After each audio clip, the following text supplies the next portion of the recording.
कथामृता तप्त जीवना कविभिरीडिता कल्मषापहा। हरे कृष्णा। सादर प्रणाम सभी को। आज के इस अपराकालीन सत्र में आप सभी का स्वागत है। हरे कृष्णा प्रभु जी, सादर प्रणाम। हरे कृष्ण। सादर हरे कृष्णा प्रभु जी, दंडवत प्रणाम। दंडवत प्रणाम प्रभु जी। तो हम लोग गोपाल चंपू के उत्तर चंपू, जो सेकंड पार्ट है गोपाल चंपू का, उसमें प्रवेश कर रहे हैं।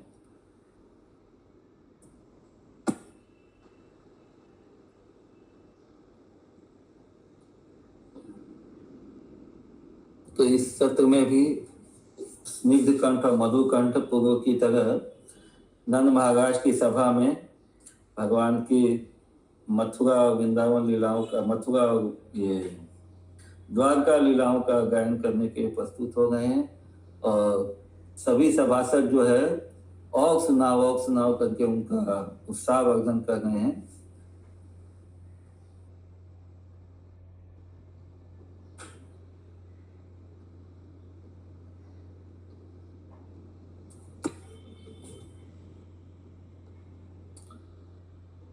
अब आगे श्लोक संख्या 32 से हम लोग करेंगे। और वत्स गोष्ठ एवं गोष्ठ खिड़क, माने जहाँ पे ये गायों को रखा जाता है उसको खिड़क बोलते हैं। तो वत्स गोष्ठ खिड़क एवं वन आदि भी यदि नासिका को तृप्त करने वाली श्री कृष्ण के अंग की सुगंधि को सेवन करते हैं तो वहां पर धैनुओं की पंक्ति उसी सुगंध का सेवन कर शीघ्र ही निद्रा को धारण करने वाली हो जाती थी, किंतु अन्य समय में नहीं। अर्थात श्री कृष्ण के अंग की सुगंध के सेवन के समय गैयाएं विभोर होकर सोती थी, अन्य समय नहीं। जब कृष्ण के जो है सुगंध नहीं रहती थी तो गैयाएं जो उतना नई निद्रा में मग्न नहीं होती थी। ऐसा यहाँ है। वत्स गोष्ठ विपिनादि चेद भजेद घाण तर्पणम मग आदि सौरभम तघे तत्र धवला अवलेग भवेद द्राग जागर धरा न च अन्यदा। अतः उस श्री कृष्ण में जगत का कौन सा प्राणी श्रद्धा न करेगा, अपितु अवश्य ही करेगा, क्योंकि इन श्री कृष्ण के लोकोत्तर गुणों के द्वारा वन में उत्पन्न होने वाले वे पशु पक्षी आदि प्राणी भी शीघ्र ही उनके अनुगामी हो गए हैं, एवं परस्पर निरंतर द्वेष करने वाले सर्प नकुल आदि प्राणी भी परस्पर तृप्त हो गए हैं।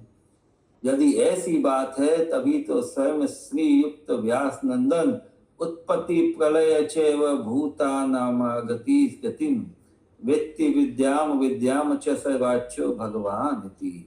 इस लक्षण से युक्त भगवान श्री सुखदेव भी यत्र नैषग दुर्वेगा सहासन नृमृगादय मित्राणि वाजिता वा सद्रु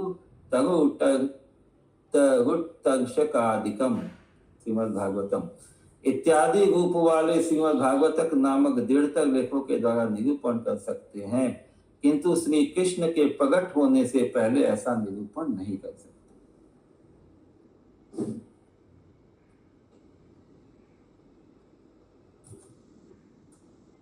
इस प्रकार ब्रज एवं ब्रजवासियों की महिमा का निरूपण कर अब कंस के द्वारा किए हुए उपद्रवों से उनके दुख का दिग्दर्शन करते हैं। कौन? स्निग्ध कंठ और मधु कंठ। तो अब ये कथा बोल रहा है स्निग्ध कंठ। यथा यद्यपि ब्रज में वे अपूर्व सुख समूह संगठित हुए, तथापि श्री कृष्ण के ऊपर द्वेष करने के लिए कंस के द्वारा भेजे हुए पूतना आदि अपने सैनिकों से भय उठ खड़ा हुआ था। इस कारण ब्रज में उस समय शांति उत्पन्न नहीं हुई।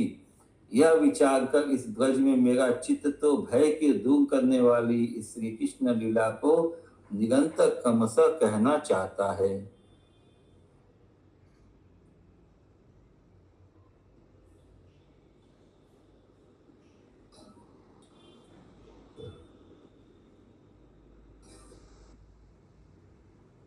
तदंतर स्निग्ध कंठ उस बीते हुए दुख को स्मरण करते हुए, मतलब जब भगवान के ऊपर में जो कंस के द्वारा भेजे गए दैत्यों का नित्य प्रतिदिन आक्रमण हो रहा था, तो वो जो उस समय ब्रजवासी जो है भगवान के प्रति चिंतित हो जाते थे, ये हमारे लाला हमारे कन्हैया को जो है कुछ नुकसान नहीं हो जाए, तो वो चिंता उन्हें दुख से ग्रस्त कर देती थी, कंस के दुख से। तो यही बता रहे हैं कि उस दुख को स्मरण करते हुए श्री ब्रजराज के प्रति सांत्वना रूप, यानी नंद महाराज के प्रति सांत्वना रूप समाप्ति का वचन बोला। हे श्री ब्रजेश्वर, देखो कंस कृत भय से जिसके लिए तुम्हारे मन में महान कष्ट था, इस समय तो दुख रूप रोगों का चिकित्सक एवं तुम्हारे कुल का भूषण या श्री कृष्ण इस ब्रज में सब प्रकार की शंका को दूर करता हुआ बीते हुए वियोगमय समय के बाद पुनः तुम्हारी गोद में ही आ गया है, अतः अब किसी प्रकार के दुख की आशंका नहीं। तो सभा में स्निग्धकंठ और मधुकंठ जो है नंद महाराज को याद दिलाने कैसे वो लोग भयभीत हो जाते थे भगवान पर, जो कंस के राक्षसों के द्वारा जो आक्रमण किया जाता था, और भगवान जब ब्रज में नहीं थे उस समय का जो विरह का दुख था, तो इसीलिए उनको याद दिलाते कि ये सब दुख तो चले गए, क्योंकि भगवान निरंतर ब्रज में है, उनके आश्रय में, उनकी गोद में। तदेवं श्री ब्रजेश्वर संभात प्रातः कथा कथिता यश्याम सव्यवधान देशे निवेशेन श्री वज्रेश्य दिय श्री राधा देश प्रति निज कर्मण्य मणि तगवर्णम चक्र। ये तो दूसरा श्लोक। इस प्रकार श्री ब्रजेश्वर की सभा में प्रातः काल की कथा कही गई, जिस सभा में पुरुषों की दृष्टि के अगोचर स्थान में बैठ करके ब्रजेश्वरी श्री यशोदा आदि महिलाएं एवं श्री राधिका आदि गोपियां भी अपने पास में आए हुए कथा के प्रत्येक अक्षर को अपने अपने कर्ण गोचर कर रही थी। तो राजसभा में जो है ब्रजेश्वरी यानी कि नंद रानी यशोदा माता जो है वो भी विराजमान थी, और उनके साथ में राधिका इत्यादि के सही सारी गोपियां भी थी जो उस कथा का श्रवण कर रही थी, लेकिन उनका जो स्थान था वो अलग था, थोड़ा अड़ाल में जैसे छिपा हुआ स्थान था, पुरुषों के सम्मुख में नहीं थे। अनंतर पहले की भांति श्री कृष्ण जिसमें विराजमान है, ऐसे एकांत में श्री राधिका के मनोहर घर में रात्रि में उसी कथा का शेष भाग संयोग को प्राप्त हो गया, अर्थात पूर्व चंपू से आगे की कथा प्रारंभ हो गई।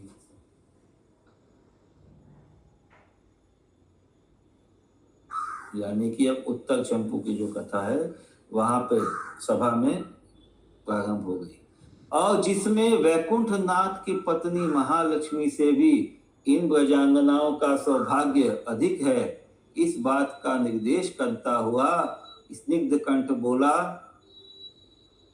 कि स्वयं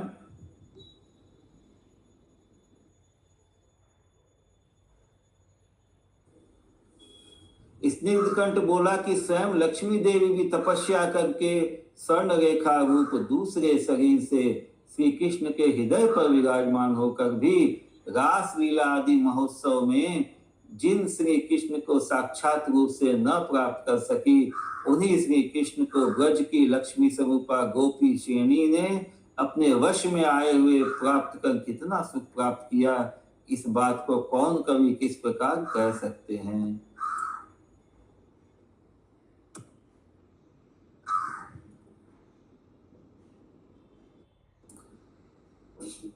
स्वयं लक्ष्मीरप्यच्युत हृदि गताप्यन्यवपुषा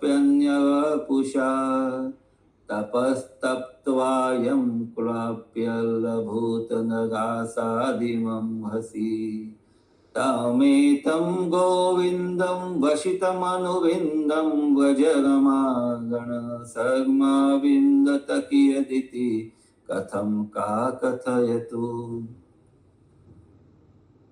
और सब गोपियों में से राधिका जी का सौभाग्य और भी अधिक है। देखो, लक्ष्मी देवी ने श्री कृष्ण के संयोग आदि सुख रूप जिस कृपा को स्वप्न में भी प्राप्त नहीं किया, उसी को श्रीमती गोपियों ने रास आदि महोत्सव में अच्छी प्रकार धारण किया था। किंतु आश्चर्य की बात तो यह है कि जिन श्रीमती राधिका के सौभाग्य को उन सब गोपियों ने इच्छा करके भी नहीं प्राप्त किया, इन श्री राधिका के तन्मय सुख को कभी क्या वर्णन कर सकता है। भावार्थ यह है कि यह सुख तो वेद आदि शास्त्रों के भी अगोचर है।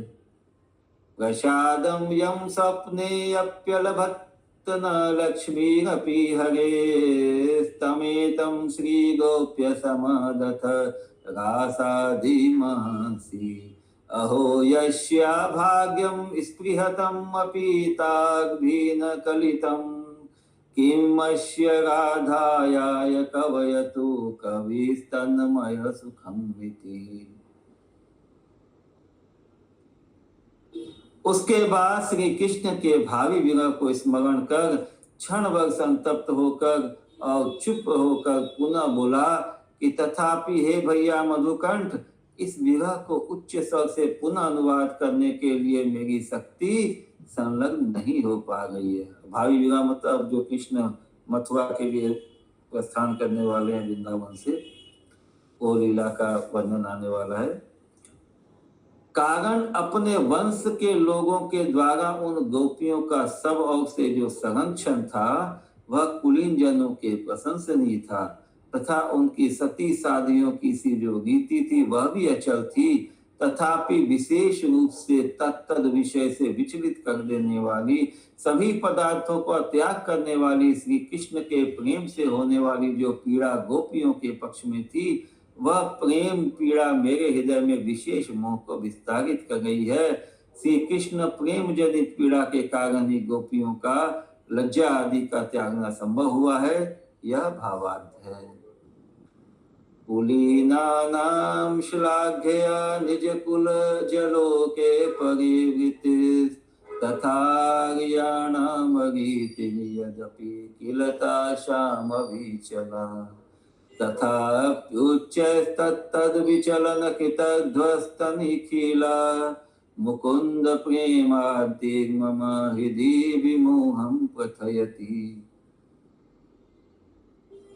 अश्रु बहाता हुआ स्निग्ध कंठ श्री राधिका के मुख को निहारता हुआ पुनः बोला, सूर्यकांत मणियों की श्रेणी सूर्य की किरणों के स्पर्श से युक्त शरीर वाली होते ही जिस प्रकार ज्वाला को धारण करने वाली हो जाती है, एवं चंद्रकांता मणियों की श्रेणी चंद्रमा की कांति के स्पर्श करने वाली स्थिति पर पहुंचते ही अर्थात चंद्र किरणों का स्पर्श पाते ही जिस प्रकार द्रव को धारण करने वाली हो जाती है, ठीक उसी प्रकार अहो श्री कृष्ण के दर्शन मात्र से बारंबार ज्वाला को एवं द्रव अर्थात सरसता को धारण करती हुई ये श्रीमती राधिका मेरे मन को भ्रमित कर गई है। अर्थात सूर्यकांत मणि तो सूर्य की किरणों के स्पर्श से तथा चंद्रकांत मणि चंद्र किरणों के स्पर्श से ही पूर्वोक्त भाव को धारण करती है, किंतु श्री राधिका तो स्पर्श किए बिना श्री कृष्ण के दर्शन मात्र से पूर्वोक्त दशा को प्राप्त हो जाती है।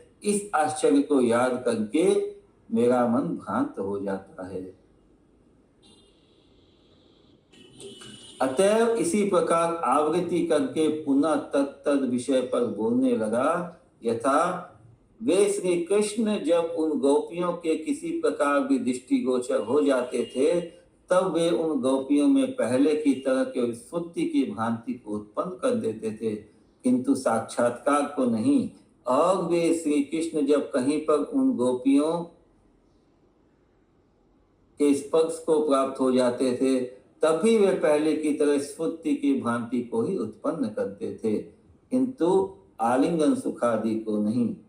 अतः उन गोपियों की व्यग्रता मेरे हृदय को विशेष रूप से विदीर्ण कर गई है। और उसी प्रकार की व्यग्रता विश्वभानुनंदिनी श्री राधिका में प्राप्त होते ही वे श्री राधिका श्री कृष्ण की स्तुति की भांति से जब विचारातीत गुप्त रूप से हंसती है अथवा उस शोक के उदय होते ही जब होने लग जाती है, तब उनके हास्य की स्तुति होने पर संपूर्ण जगत अत्यंत हर्षित हो जाता है एवं उनके होने पर संपूर्ण विश्व ग्लानि का अनुभव करता है। और जिस समय रासकालीन आनंद प्रवृत्ति श्री हरि की लीलाएं अच्छी प्रकार सम्मिलित हो गई थी, उस समय सभी गोपियां उत्तमोत्तम सुख को उसी प्रकार प्राप्त हो गई थी। यह बात सत्य है। किंतु इस समय जो गोपियां सबकी अपेक्षा महान सुख पा चुकी है, उन्हीं का श्री कृष्ण के विरह से उत्पन्न होने वाला जो महान दुख है, वह चारों ओर यातायात करता हुआ अर्थात एक महादुख चला गया एवं दूसरा महादुख आ गया। इस प्रकार के भाव को उत्पन्न करता हुआ हमारे हृदय को बारंबार चूर्ण करना है।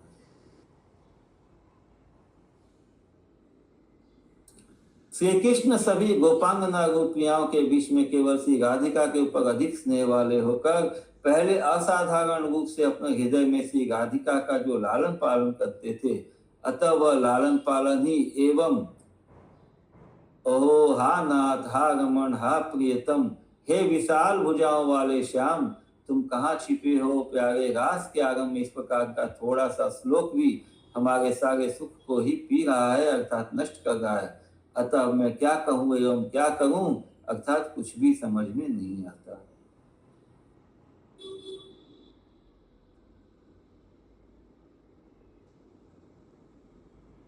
यदा रासानंद प्रभृति हरि लीला सुबलिता स्तवा गोप्य सत्यम परम परमं सर्म समयु परम जाता यातम रचयदभितस्तद्विरजहजं महादुःखं तासां हृदयं संकीर्णमर्दयति न प्रियाणां सर्वासां परमुपरि राधां प्रणयवान् साधारण्येन स्वहृदि सपुरा लालयति यत् तदेतन्न सर्वं सुखं अहह हा नाथ रमणे तद् स्तोकश्लोक पीबति किमहं वच्मि कर्णवे इदं स्मागं ज्वलति यं मम धीर्यध्वजमृगीदृशां लज्जालूनां हरिमनुगतिर्व्यक्तिम् आगमत्। और लज्जाशील वजांगनाओं की आंतरिक प्रीति श्री कृष्ण को लक्ष्य बनाकर प्रकट हो गई। इस बात की बारंबार स्मरण करके मेरी बुद्धि जली जा गई है। अच्छा, इस बात को तो रहने दीजिए। कौन बोल रहा है? इसमें विवरण। किंतु श्री कृष्ण की स्फूर्ति का यथार्थ ज्ञान वाली श्री राधिका के नेत्र में मानो निकट में ही श्री कृष्ण को देखने के लिए जो कुटिलता है, वह स्मरण करते ही मुझको विशेष दग्ध कर रही है। तदास्तां राधाय सविधं इव तस्य स्फुरणकृत प्रमायास्तं द्रष्टुं ऋषि कुटिलता माम विदहति। और देखो, जो गोपांगना श्रेणी श्री कृष्ण से भिन्न वस्तु को भी भावावेश के कारण निरंतर श्री कृष्ण ही देखती है एवं दूसरे के कहने के विषय में भी श्री कृष्ण को कहती है तथा दूसरी बातों के सुनने पर भी निरंतर श्री कृष्ण को ही सुनती है। अहो, इस प्रकार को उन गोपांगना श्रेणी में स्पष्ट रूप से व्याप्त होती हुई श्री राधिका की प्रेममय जड़ता यदि प्रबलता को न प्राप्त हो सके तो कौन सा भाग गुप्त रह सकता है? अर्थात कोई भी नहीं। तात्पर्य, अन्य गोपियों की अपेक्षा राधिका की प्रेममयी जड़ता अधिक प्रबल है, वहीं सब गोपियों में व्याप्त होकर उनके भाव को छिपा देती है।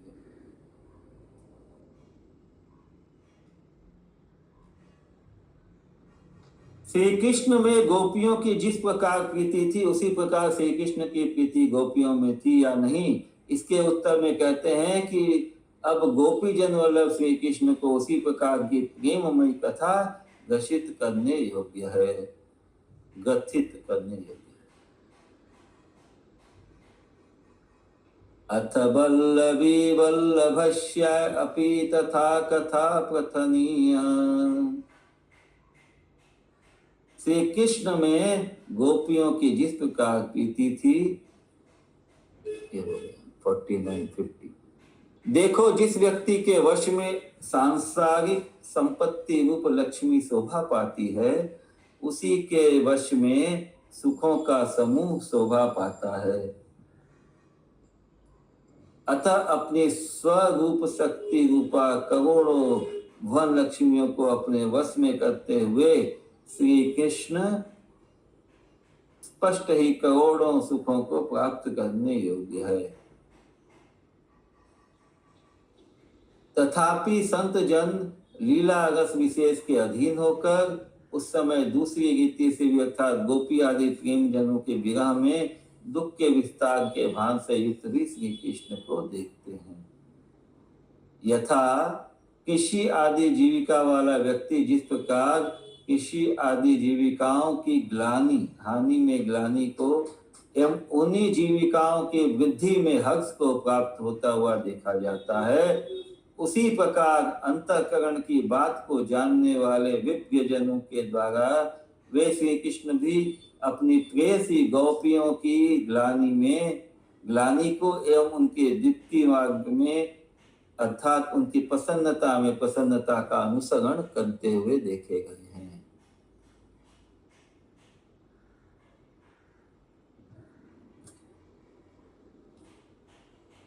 और देखो, नदियों के जल की वृद्धि अर्थात ह्रास कमी होने पर भी जिस प्रकार समुद्र की कोई वृद्धि अथवा ह्रास नहीं होता, नदियों में जल बढ़ता है कम होता है, तो उससे समुद्र का जल पे कोई बढ़ने या घटने का कोई असर नहीं होता, ज्वार भाटा नहीं आता। नदियों में ज्वार भाटा आने से समुद्र में ज्वार भाटा नहीं आता है।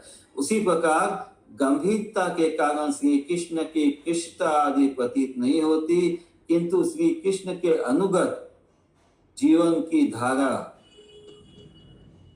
वाली गोपियों की कृष्णता आदि से गोपियों के विरह में श्री कृष्ण की कृष्णता आदि का अनुमान किया जा सकता है। 53 गांभीर्यान्मुगा शत्रु सुमा स्फुटमुच्च धैर्यवन भाति कर्ष्यादि किंतु तदन्वय जीवन धाराणाम तेन तच्च तज्ञेत।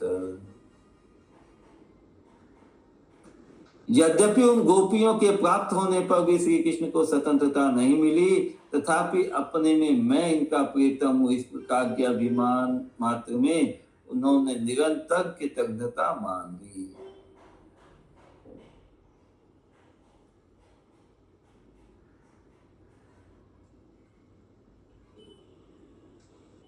और उन गजांगनाओं का अभिषेक केशव कुंज आदि संकेत स्थान एवं वहां पर मिलन आदि श्री कृष्ण को आह्लादित करते हैं। इस बात को तो दूर रहने दें, क्योंकि उन गोपियों की स्वाभाविक स्थिति भी देखने मात्र से श्री कृष्ण को अत्यंत हर्ष से युक्त कर देती है।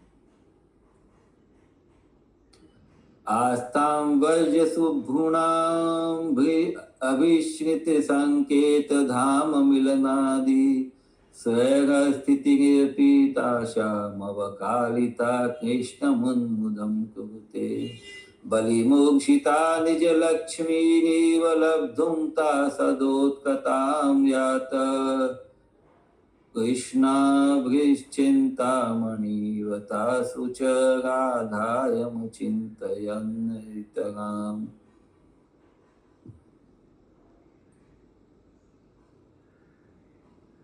और दैत्यराज बलि के द्वारा अपहरण की हुई अपनी स्वर्गीय संपत्ति को पाने के लिए इंद्र जिस प्रकार सदैव उत्कंठित रहता था, उसी प्रकार श्री कृष्ण उन गोपियों को प्राप्त करने के लिए सदा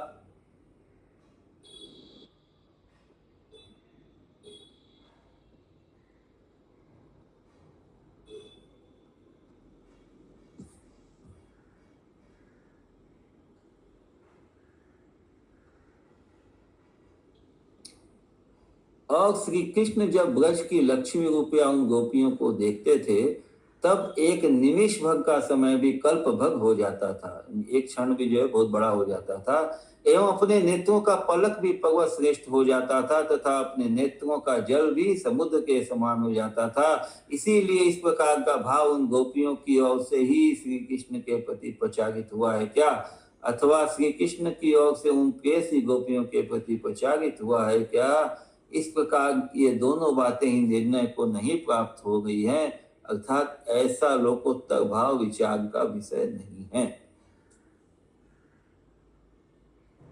हरे कृष्णा कल्पशादपि प्रभु जी, अभी आपने इंद्र का क्या बोला है? इंद्र क्या चाहते थे? इंद्र, हाँ, जैसे गोपियों का आपने कृष्ण गोपियों को चाहते थे, वैसे इंद्र क्या चाहते थे? इंद्र का कहाँ कुछ आया इसमें? अच्छा, मुझे इंद्र सुना कुछ। यहाँ था नेत्रों का जल समुद्र के समान हो जाता था, मतलब अच्छा, मुझे विवाह में हाँ, इंद्र नहीं है, समुद्र। अच्छा अच्छा।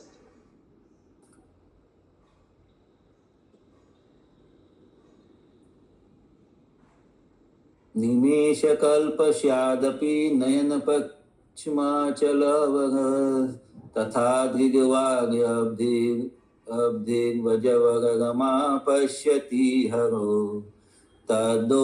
तद्दिग्भाव किं समचरदमुभयास्तमथवा ततो मुगित्येवं द्वयमपि न निर्णीतिर्मयते किं मे सा स्फूर्ति में व्यतिमिलन कत्रेवनितया तया किं वा साक्षात् कृतिरति विवेका विदुरथि हरि स्वान्तज्ज्वालावलयित वपु क्वा अपि बलवत प्रफुल्लाङ्ग क्वापि प्रतिमुहुद्रघ्नं भ्रममगात्।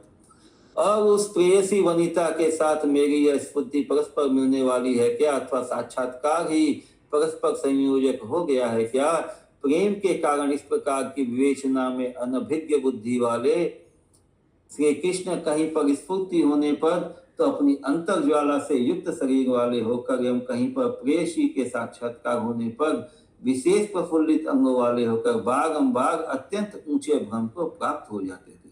यहाँ भगवान भी जो है जो ब्रजांगना है, जो गोपियां हैं, उनके प्रेम में अपने आप को भुला देते थे। इसका चित्रण हो गया। यहाँ पर यदि कहो कि विरह में तो नायक नायिका को एवं सभ्य समाज को दुख का ही अनुभव होता है किंतु सुख का नहीं, अतः विरह का वर्णन क्यों किया गया एवं क्यों पुनः उसी का वर्णन करने जा गए हो, उस विषय में कहते हैं कि अतएव इस प्रकार दुख से निगला हुआ अर्थात दुख से पूर्ण जो विरहमय चरित्र यथाकथित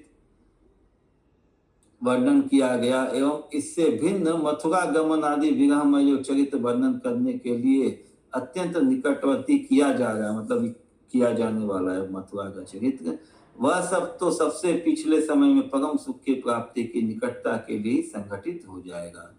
यानी कि जिस मरुभूमि में कूप पर्यंत अत्यंत दुर्लभ है, मतलब कुआं जो है रेगिस्तान में कुआं अत्यंत दुर्लभ होता है, ऐसी मरुभूमि में जन्म लेने वाले व्यक्ति जिस प्रकार प्रायः अधिक जल वाले प्रदेश में जाने के लिए दुख से लांघने योग्य प्रदेश को भी लांघ कर परम सुख को प्राप्त करते हैं, उसी प्रकार इस विरह वर्णन में भी परम सुख की संभावना है। यहाँ पर ब्रज की लीलाओं का वर्णन ही दुर्गम कर मरुभूमि स्थानीय है, दुर्गम कूप।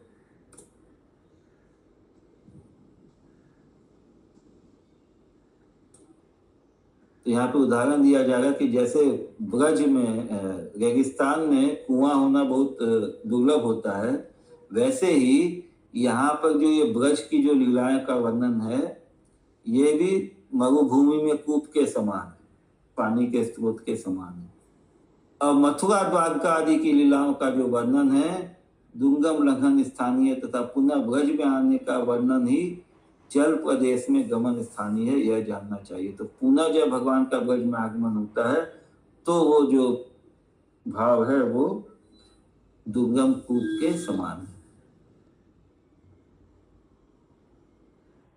और उनकी लीला के वर्णन के समय ही उस परम सुख की प्राप्ति की निकटता के लिए भाव संगठित होगा, ऐसा भी नहीं कहा जा सकता। कारण देखो, इसकी राधा माधव के परस्पर मिलन के दर्शन में इस समय इस किशोरावस्था में भी वह सुख संगठित हो रहा है इसी कारण अंकुरोत्पत्ति की तरह यत् किंचित ही वर्णन किया जा सकेगा। यह वर्णन इस प्रकार है यथा देखो, इस प्रकार मोहकारी महाभाव की चढ़ाई के सहित श्री कृष्ण एवं कृष्ण प्रियाओं की पूर्ण किशोरावस्था भी शीघ्र ही उपस्थित हो गई।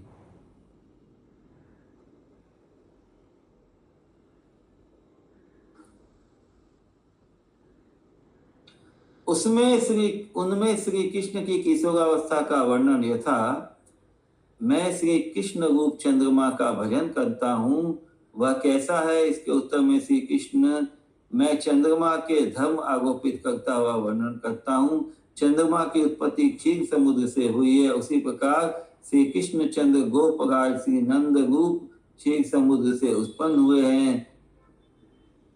आकाश का चंद्र शुक्ल वर्ण का है, ये कृष्ण चंद्र श्याम वर्ण का। तो आकाश में जो चंद्रमा है वो व्हाइट कलर का होता है, शुक्ल वर्ण, किंतु भगवान जो कृष्ण चंद्र हैं ये क्या है? श्याम वर्ण के हैं।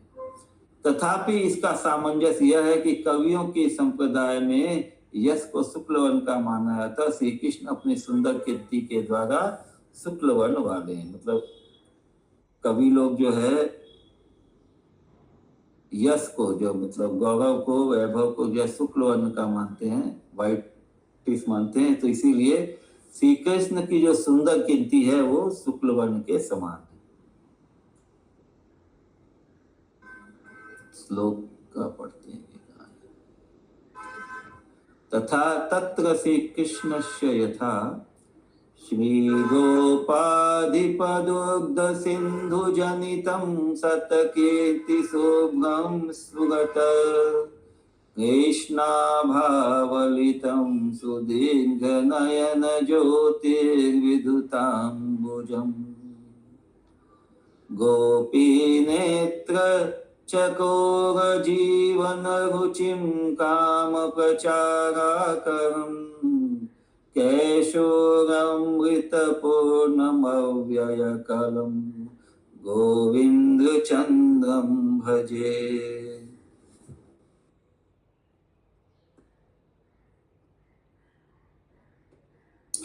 उन गोपियों की पूर्ण किशोरावस्था का वर्णन यथा अपने मुख रूप चंद्रमा के द्वारा खिले हुए नेत्र रूप कुमुद पुष्पों की शोभा वाली कलिकावली अतः प्रशंसा वाली उदर की त्रिवली से शोभा पाने वाली नवीन एवं स्तुति के योग्य अपने बिंब रूप पुलिन की शोभा करने वाली गोपियों की इस प्रकार की जो नव यौवन की स्थिति है वह चंद्रिका चांदनी से युक्त रात्रि की तरह श्री कृष्ण के नेत्रों के विस्तार को धारण करने लग गई है। अतएव इसी प्रकार गोपी कृष्ण रूप दोनों के पक्ष में नव यौवन रूप सागर में परम अनुराग रूप जो दो चंद्रमा हैं, जो कि परस्पर विशेष परिपूर्ण अर्थात कथा रूप अमृत के उत्पत्ति स्थान स्वरूप हैं, उन दोनों का प्रचार सर्वत्र संचारित हो गया। उस प्रचार के संचारित होने पर पूर्व चंपू में श्री नंद जी के प्रति पहले ही श्री गर्ग मुनि ने गोपियों के संबंध में श्री कृष्ण के द्वारा किए गए विवाह को दूर करने के लिए सत्य रूप से जो आदेश प्रकाशित किया था, उस प्रकाशन ने ही लोगों को भारी शंका से युक्त कर दिया। यदि श्री कृष्ण के साथ इन गोपियों का विवाह हो गया तब तो मथुरा आगमन करते ही संपूर्ण गोकुल श्री कृष्ण के विरह से व्याकुल हो जाएगा। इसीलिए गोपियों के संग कृष्ण का विवाह नहीं हुआ था मथुरा पहले, मथुरा लीला के पहले। और श्री गंगाचार्य के वचन ने ही माता पिता आदिकों के द्वारा श्री कृष्ण के लिए उन गोपियों के दान को विघ्न के अधीन कर दिया।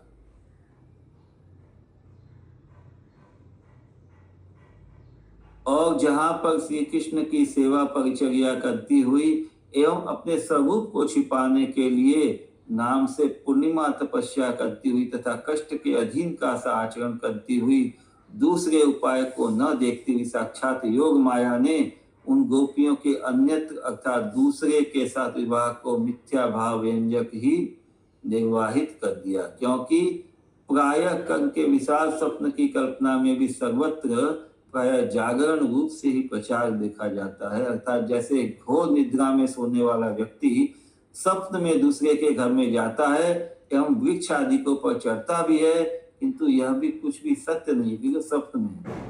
इसी प्रकार मिथ्या विवाह में भी पत्नित्व का व्यवहार हो सकता है, किंतु संगम आदि नहीं हो सकता।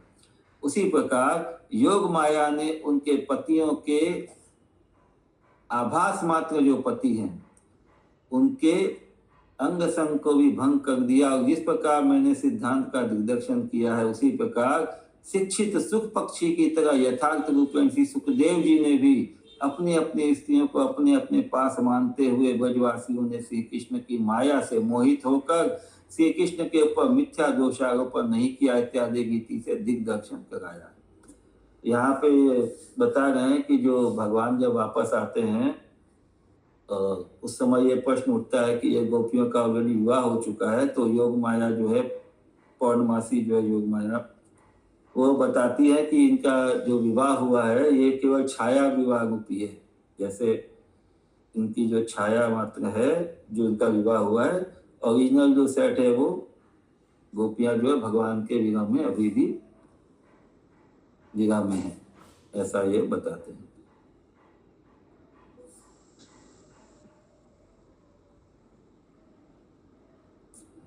अतः इस प्रकार के सिद्धांत की स्थिति में श्री कृष्ण ने एवं गोपियों ने परम तृष्णा से आकर्षित होकर गुप्त रूप से परस्पर हर्ष को भी किसी प्रकार संचित कर लिया। अनंतर पूर्वोक्त रीति से उन गोपियों के निकटवर्ती लोगों में प्रतीति होने से उनके महान अनुराग के क्रम को जान लेने के कारण उनके सास ससुर आदि गुरुजनों के द्वारा अपने मन में अनुशीलित भावी श्री कृष्ण के संग की आशंका के कारण एवं वचन में भी विशेष तर्क युक्त किए गए बंधु जनों के वनगमन के कलंक के कारण किए गए निरोध रुकावट के विशेष प्रकाशित हो जाने पर श्री कृष्ण ने प्रिय नर्म सखा होने के नाते सदैव अनुगमन करने वाले मधुमंगल नाम से कहे जाने वाले ब्राह्मण के प्रति वह रहस्य प्रसंग से संगत कर दिया, अर्थात सुना दिया और कहा कि सखे मधुमंगल बताओ तो सही, बहुत दिनों से श्री राधा आदिकों के मेरे पास आगमन की बाधा कैसे दिखाई देती है। तो मधुमंगल बोला, भैया उस विषय में तो बहुत से गुरुजनों का निरोध ही आदि कारण रूप से बोध का विषय होगा। मतलब जो बुजुर्ग लोग हैं वो मना कर गए हैं, अर्थात गुरुजनों का निरोध ही राधा आदिकों के आने की बाधा का कारण ज्ञात होता है। श्री कृष्ण बोले, वह एक कांतिक चरित्र भी गुरुजनों के कर्ण गोचर हो गया क्या? तो मधुमंगल बोला, उन्माद दशा में मन के विकृति हो जाने पर जिस नायिका में बाहरी ज्ञान भी स्फूर्ति नहीं पाता है, उस नायिका के एक ज्ञान का भी प्रकाश नहीं होता, अपितु हो ही जाता है। अथवा एक जन के लिए भी उस नायिका का प्रकाश नहीं होता, सो बात नहीं, अपितु हो जाता है। फिर उन प्रगाढ़ प्रेमी गोपियों के प्रकाश के संबंध में तो कहना ही क्या है। हरे कृष्णा प्रभु जी, यहाँ पे बता रहे हैं कि वो मन से तो भगवान को ही अपना मानती थी, लेकिन फिर उनकी दोबारा शादी हुई की होगी समाज में? नहीं, वो पिछले सत्र में आप शायद सुने नहीं, पिछले सत्र में आया था, पुगो चंपू का एंड में आया था ये। तो वो जो पौर्णमासी है ना, वो आकर के उद्घाटन करती है कि जिनका शादी हुआ था दूसरे लोगों से, गोपियों का और राधिका इत्यादि का, वो सब केवल छाया मात्र थी, और जो है उनका जो मूल स्वरूप जो है वो गोपियों का, उसका शादी नहीं हुआ था। तो बाद में अष्टभुजा देवी जो है, दुर्गा देवी जो है अष्टभुजा रूप में, वो प्रकट होकर के इस सत्य को बता दी। जैसे रामायण में आता है ना कि सीता जी वो अग्नि में सीता, छाया सीता अलग हो जाता है, वैसे ही यहाँ पे भी जो गोपियां हैं उनका दो सेट्स हो जाता है। मतलब उनकी शादी मतलब नहीं मानी जाएगी, जो भी कृष्ण के साथ हुआ था वो नहीं माना गया। अच्छा, हाँ, उनका जिनका बाद में फिर कृष्ण के साथ में विवाह होता है, कृष्ण वापस आते हैं वृंदावन में मथुरा द्वारका से, उसके बाद में वहां जब रुकते हैं तो फिर उनका जो धाम है वहां पे फिर से उन सबका कन्यादान होता है, फिर से विवाह होता है। अच्छा, फिर से उनकी हो जाती है मतलब? हाँ, कृष्ण के साथ में होता है। ओके। ये पिछले सत्र में, मतलब ये जो इनका नारद जी का उनका जो संवाद था ना, उसमें आया था ये सब। ये आगे क्या क्या होगा वो बताएंगे। अब ये इस तक चंपू का एंड में शायद वापस आएगा डिटेल में, वो फिर से जो क्या हुआ।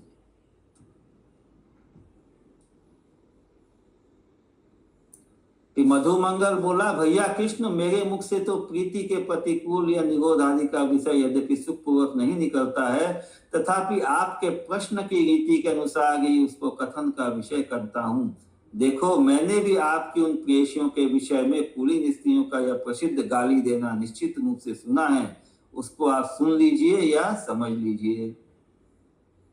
तो मधुमंगल बता रहे हैं उनको कि भाई ये जो गोपियां हैं वो नहीं आ रही है, क्योंकि जो वृद्ध जन है, जो बुजुर्ग है, वो उनको मना कर रहे हैं, और जो दूसरी जो कुलीन नागियां हैं वो लोग उनको गालियां दे रहे हैं। ये कैसे बोल रहे हैं? यथा, अरे बहू धिक्कार है, तू क्या ध्यान कर रही है? लंबे लंबे सांस क्यों ले रही है? बारंबार मार्ग को क्यों देख रही है? अपनी सखी का मुख क्यों देख रही है? नेत्रों के जल से क्यों सींच रही है? मूर्छा को क्यों प्राप्त हो गई है? इत्यादि। तो बारंबार कृष्ण इन दोनों वर्णों को उस सखी के निकट क्यों कह रही है, तथा बारंबार रोमांच एवं कंप को क्यों विस्तारित कर रही है, इत्यादि। तो वो जो गोपियों का जो सात्विक विकार हो गया था, तो उसको देख करके जो उनके जो तथाकथित जो उनके घर वाले थे, जो ससुराल वाले थे, वो लोग इस तरह से उनको टोकते थे। अब कुलीन स्त्रियों की रक्षा करने वाली, अपने वचनों से आपके प्रियाओं को संतप्त करने वाली ननंद की अपनी अपनी माता के प्रति जो वचनों की परिपाटी है, उसका किंचित वर्णन भी सुन लीजिए। अब ये सब मधुमंगल बता रहे हैं कृष्ण को।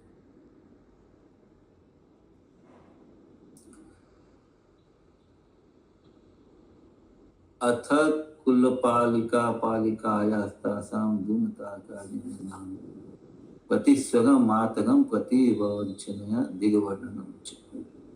दृग्विथिं कुलपालिका श्रुतिपथं तासां कथा नासिका वर्तमाने कसुगंधि धूपरचना बभ्रूमया योजिता। तस्या कृष्णमयी दशा मनसि आसा केन यतनेन वा गच्छेदावृतताम ततो जननी किं महयवृथा कुप्यसीति। अरे मैया देखो, मेरे द्वारा नृत्य की गई वे कुलीन गोपियां नेत्र मार्ग को आवृत कर लेती हैं, उनकी बातचीत कानों के मार्ग को ढक लेती है, उनकी अनेक सुगंधमय धूपों की रचना नासिका के मार्ग को रोक लेती है। तो भी इस प्रकार की दशा वाली मेरे मन में श्री कृष्णमयी जो दशा है, वह किस प्रयत्न से ढकी जा सकती है? अथवा उस तुम्हारी पुत्र वधू के मन में जो श्री कृष्णमयी दशा है, वह किस प्रयत्न से आवृत हो सकती है? इसलिए अरे मैया, तू मेरे ऊपर वृथा ही क्यों कोप कर रही है? मधुमंगल के द्वारा वर्णित किए गए इस प्रकार के विषय को सुनकर क्षण भर मलिन वर्ण पूर्वक देखकर श्री कृष्ण पुनः इसी बात को विशेष अनुशीलन करने के लिए या तत्व जानने के लिए मधुमंगल को भेजकर अपने अंतःकरण में चिंता को पाकर विचार करने लगे कि मेरे गुरुजन गोपियों के साथ गुप्त संबंध रूप इस जनरव को अर्थात लोगों के शब्द को अनुभव में ला चुके हैं, एवं परम यशस्वी पिताजी भी प्राय उस विषय में कर्णदान करेंगे, अर्थात इस विषय को सुन लेंगे। ऐसा होने पर मैं इस विघ्न को किस प्रकार पार करूंगा? इस प्रकार क्षण भर सुनने से मन वाले होकर श्री कृष्ण पुनः विचारने लगे कि मिथ्या कलंक को प्राप्त हुए मेरे संबंध में इस ब्रज से व्यवधान करना अर्थात दूर जाना ही निधान है, अर्थात उपाय रूप है। तो भगवान सोच रहे हैं कि अभी यहाँ मेरा बहुत बदनामी होने वाला है, होगा है, इसलिए अब यहाँ से थोड़ा दूर चले जाना ही ठीक, मतलब मथुरा जाने का समय आ गया। देखो, जिस स्थान पर अपरिहार्य एवं कृत्रिम प्रयोजन वाला अथवा लुप्त न होने वाला कलंक हो जाए, कुलीन जन को वहां से दूर हो जाना चाहिए, यही उचित है। वह कलंक भी समय से लुप्त हो जाएगा। एवं उस कलंक के विषय में प्रतिविधि प्रतिकार भी हो जाता है। इसीलिए इस ब्रज से मेरा व्यवधान दूर होना ही सुख पूर्वक संगत हो रहा है। इसका श्लोक पढ़ के इसको विराम देंगे। तथा ही कलंको यत्र स्याद परिहरणीयथ कित ततो दूरात् भाव्यं कुलजनी जनेनेवं उचितम। तो जब कलंक लगने का, दोष लगने का हो तो उस स्थान से दूर हो जाना ही उचित है। सकालालुप्त स्याद् भवति हि च तत्र प्रतिविधि तदस्मान् मे गोष्ठाद्वय अविहित न कष्टं प्रसजति। और इस ब्रज में जिन पिता माता आदि आत्मीयजनों का स्नेह ही मेरा जीवन स्वरूप था, दुर्भाग्य के कारण चारों ओर से उन्हीं में संकोच उत्पन्न हो गया। तो माता पिता को संकोच उत्पन्न नहीं हो, माता पिता को कोई क्या बोलते हैं, ऑकवर्ड सिचुएशन जिसको बोलते हैं, असमंजस का स्थिति में नहीं पड़ना पड़े, ये चिंता कर रहे हैं भगवान। येषां पित्रादीनां स्नेहो मम जीवनम गोष्ठे। तो मेरे भगवान बोले मेरे जीवन का उद्देश्य है उनका माता पिता का जो है उनका आत्मीयता, उनका स्नेह। और अहह कुदेवादभीत संकोचस्तेभ्य एव संजात। तो उनको संकोच में न पड़ना पड़े, इसलिए अभी यहाँ से थोड़ा दूर होने का, विरह लेने का समय आ गया। उसके बाद श्री कृष्ण पुनः दूसरे प्रकार से चिंता करने लगे कि प्राण भले ही देह को त्याग दे एवं देह भी प्राणों को त्याग दे, किंतु हाय परस्पर प्राण स्वरूप के गोपियां परस्पर किस प्रकार त्यागी जा सकेंगे, कैसे ये होगा, ये चिंता कर रहे हैं। अतः पुनर्न्यथा चिंतयामास प्राणास्त्यजन्तु देहं देह प्राणनापि त्यज्यतु हरि गोपयस्तु मिथ्यस्ता प्राणा कथम इव मिथस्त्याज्या। पुनः उस विचार को भी अन्यथा कर दिया कि एक ही निवास स्थान पर स्त्री पुरुष का विरह असह्य हो जाता है, इसीलिए दूर में जो जाना है वह समय को बिताने के भाव को प्राप्त कर देता है। अतः इस समय मेरा दूर देश में जाना ही युक्ति युक्त है।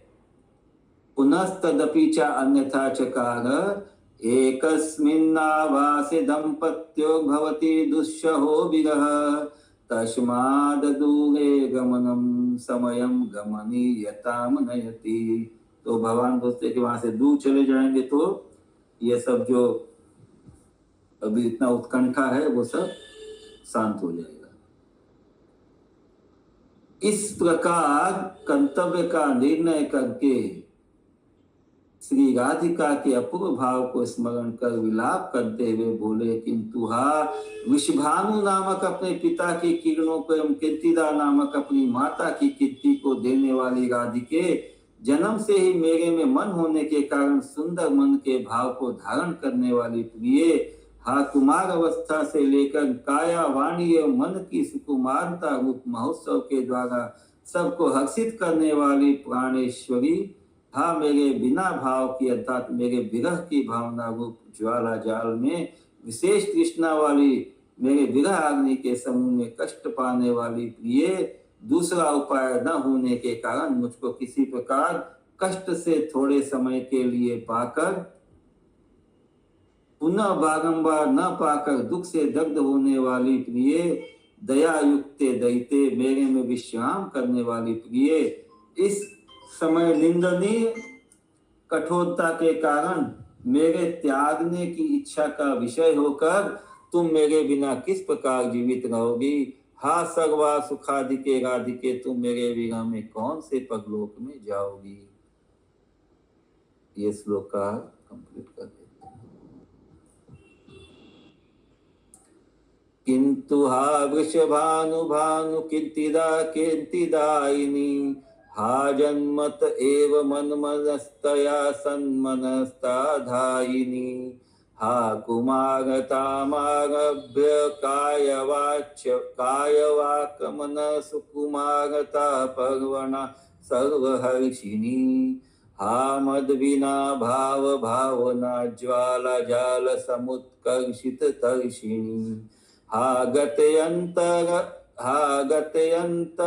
रहित तया कथश्चित किंचिन माम संगम्य च मुहुर संगम्य दुखदग्धे हा दयिते दयिते मयि विस्त्रब्धे संप्रति दुष्टु निष्ठुरतया मया त्यक्तुम इष्यमाणा कथम जीवष्यसि हा सर्व सुखाधिके राधिके कुत्र वा मुत्र गमिष्यसि इति।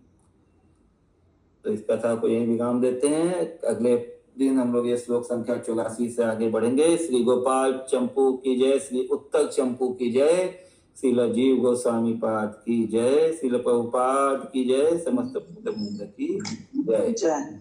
हरे कृष्णा। आगे प्रणाम सभी को। हरे कृष्ण प्रभु जी, शांति आगे प्रणाम।